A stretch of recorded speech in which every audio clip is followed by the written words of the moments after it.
Corona का कहर एक बार फिर डरा रहा है। 22 मार्च 2020 को ताली ताली बजी, फिर लगा लॉकडाउन। एक साल बीतने के बाद फिर वैसी स्थिति पुनः आ गई। आइए जानते हैं क्या कहती है जनता। गौरी व्यापार मंडल अध्यक्ष स्वयंवर सिंह यादव ने बताया कि लॉकडाउन की सबसे ज़्यादा मार व्यापारियों पर पड़ी है। व्यापारियों की कमर टूट गई, मगर सरकार ने व्यापारियों को कोई सहूलतें नहीं दी। चाहे बिजली के बिल हो या बच्चों की फीस, सभी का भुगतान व्यापारियों को करना पड़ा। अब ऐसी स्थिति में व्यापारी नहीं हैं कि दोबारा फिर लॉकडाउन को झेल सकें। दोबारा अगर लॉकडाउन लगाया जाता तो व्यापारी सहमत हैं? व्यापारी समर्थन कर पाएंगे? दोबारा लॉकडाउन लगाने में व्यापारी बिल्कुल नहीं सहमत है, क्योंकि व्यापारी की वैसे भी कमर टूट चुकी है साल भर में, और अब थोड़ा सा व्यापारी जागरूक हुआ है, व्यापार थोड़ा थोड़ा सुधार आया है। लेकिन अगर फिर लगेगा तो व्यापारी अब की मर जाए। अगर कोरोना की स्थिति ऐसे ही बढ़ती हो रही तो क्या करे सरकार? क्या करे? सरकार कुछ न करे, केवल हम लोगों को थोड़ा जागरूक होना है। और सरकार तो ये झूठी अफवाह है ये, जिससे कि अन्य मुद्दे न उछले, पब्लिक इसी में डरती रहे और हमारा लोगों का रोजगार चौपट होता रहे। और कुछ नहीं है, हमको अपनी सावधानी बरतनी है। जो बाहर से आ रहे हैं, जिन प्रदेशों में फैल रहा है कोरोना, उन लोगों से थोड़ा सा हमको सामाजिक दूरी बना के रखनी है। एक साल बाद भी फिर वही स्थिति उत्पन्न हो गई, क्या कहना? कहना ये है कि अब कुछ कंट्रोल हो रहा है, मगर जिस स्पीड से अब फिर कोरोना चला है, उससे लग रहा है कि कहीं उससे ज़्यादा भय स्थिति ना आ जाए और हमारा व्यापार, हमारा नौकरी पेशे वाले हैं और ज़्यादा ना परेशान हो। इसलिए कोशिश यही है कि गुजारिश है प्रधानमंत्री से कि इसको जल्द से जल्द जितना भी ज़्यादा हो कंट्रोल करें। और साथ ही समाज में जितने भी लोग हैं उनसे ये है कि जो इसके लिए करना पड़े, सोशल डिस्टेंसिंग, मास्क वगैरह, सैनिटाइजर, जो भी करना है इसको करें और कम से कम इसके ऊपर अपनी विजय प्राप्त करें। यही हमारे लिए एक साल बाद फिर वही स्थिति आ गई जो 22 मार्च 2020 तो क्या कहना आपका? देखिए, स्थिति जो आ रही है बहुत भयानक स्थिति है, लेकिन सरकार भी हमारा किसी रूप में साथ नहीं दे रही है। हमारे उप मुख्यमंत्री जी ने कहा था पहले कि हम जो है सभी स्कूलों की फ़ीस इक्वल करेंगे, लेकिन व्यापारी त्रस्त है, उसके पास फीस देने के लिए पैसा नहीं है, फिर भी स्कूलों में फीस उगाई की जाती है। व्यापारी पैसा कहाँ से दे? इन लोगों के पास दूसरी ज़मीन खरीदने के लिए तो पैसा है, लेकिन अपने टीचरों को देने के लिए पैसा नहीं है। हमारी सरकार से बहुत निवेदन है, हाथ जोड़ निवेदन है कि आप हमारे व्यापारियों के बारे में सोचें, उनके बिजली की बिल माफ़ करें और स्कूल बच्चों की फीस माफ़ करें। क्या कहना है आपका? ये थाली और ताली से कोरोना न भागने वाला था, ना है, न रहेगा।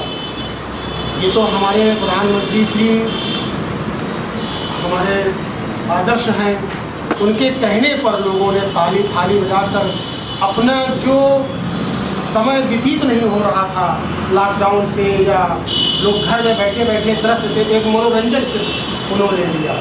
बाकी रही कोरोना की, लॉकडाउन की और इस तरीके की समस्याओं से घिरे हुए हमारा व्यापार, हमारा व्यापारी, हमारी अन्य ऑफिस की चाहे सुविधा हो, चाहे किसी चीज़ हो, बड़ा इस पर जो है भाई साहब एकदम रुकावट आती है। और हमारा जो सबसे बड़ा एक प्लेटफॉर्म होता है व्यापारियों का, वह व्यापारी इतना त्रस्त हो चुका है कि वास्तविकता में कि अगर आप व्यापारी के यहाँ व्यापार देखने जाइए तो उस व्यापारी का व्यापार एकदम छिन्न भिन्न हो चुका है। जिसके यहाँ रोज डेली 1000 की कमाई होती थी, उसकी 100 रुपये होगी, जिसकी 1 लाख होती थी उसकी 5000 हो गई। तो इससे बड़ा त्रस्त हो गया है व्यापारी। क्या अगर दोबारा स्थिति आती है उसी तरीके से लॉकडाउन लगाने, तो क्या व्यापारी तैयार है? देखिए, व्यापारी एक ऐसा वर्ग है, जब वो निकलेगा, रोजगार जाएगा, सवेरे चाहे कुछ भी हो, वो अपना पानी बारिश आंधी करते हुए अपने समय से दुकान खोलेगा, तो ही उसका रोजगार है। अगर व्यापारी फिर लॉकडाउन हो जाएगा, व्यापारी तो बहुत त्रस्त हो जाएगा। रही बात इस चीज़ की कि संभाल पाएगा, पहले भी नहीं संभाल पाया तो अब क्या संभालेगा? वो तो उसकी कमर ही टूट चुकी है। निवेदन करना चाहता हूँ हमारे व्यापारी वर्ग या हमारे साथ में जुड़े हुए व्यापार में कर्मचारी वर्ग, वो वास्तविकता में अपनी फीस नहीं दे पा रहे हैं। स्कूल की बढ़ती फीसों से बड़े त्रस्त हैं। ना अगर माफ़ करी जाए फीस तो सभी स्कूल के प्रशासन और शासन को ये देखना चाहिए, बेड पे इसके संशोधन करके आधा करे, तिहाई करे, जिससे व्यापारी वर्ग या अन्य वर्गों को बड़ी सुविधा मिल सके। यह मेरा निवेदन है समस्त सरकार से और समस्त स्कूल प्रबंधकों से। अभी हमारे साथ काफ़ी व्यापारी बंधु थे, उनसे मैंने बातचीत की कि 22 मार्च 2020 को लॉकडाउन लगाया गया था, थाली और ताली बजाई गई थी, लेकिन फिर वही स्थिति उत्पन्न हो गई है। क्या अब के इस दौर में बढ़ते हुए कोरोना को देखते हुए अगर दोबारा कहीं लॉकडाउन लगाना पड़ा तो क्या व्यापारी उस लॉकडाउन को झेल पाएंगे? क्या दोबारा से फिर व्यापारी का व्यापार जो चौपट हो गया था पुनः संचालित हुआ है, क्या फिर व्यापारी उसी स्थिति में जाएगा, या सरकार कोई भी किसी भी तरीके से जो कोरोना का बढ़ता प्रकोप है उसको कंट्रोल करेगी? ये एक सवाल खड़ा होता है सरकार के ऊपर। और व्यापारी भी जो त्रस्त है, अभी जो बीरेंद्र जी ने बताया कि सरकार ने तो कहा था कि बच्चों की फीस माफ़ हो जाएगी, व्यापारियों को बिजली बिल में छूट मिलेगी, लेकिन ऐसा कुछ नहीं है। जो भी वादे किए जा रहे हैं वो पूरी तरीके से झूठे साबित हो रहे हैं। क्या दोबारा स्थिति ऐसी बन रही है, अगर लोग जागरूक रहेंगे तो क्या कोरोना से दोबारा बचा जा सकता है, लॉकडाउन लगने की स्थिति ना हो?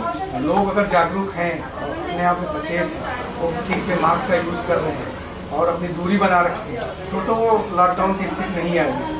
अब हम ही लोग दोषी हैं, हम लोग बाहर जाते हैं, नमाज लगाते हैं या दूरी बनाते हैं, सरकार को दोष देते हैं, ये तो नहीं होगा। जब तक पब्लिक की अपनी दूरियां नहीं बनाएंगी, मास्क नहीं लगाएंगे, तब तक कोरोना से नहीं बचाया जा सकता।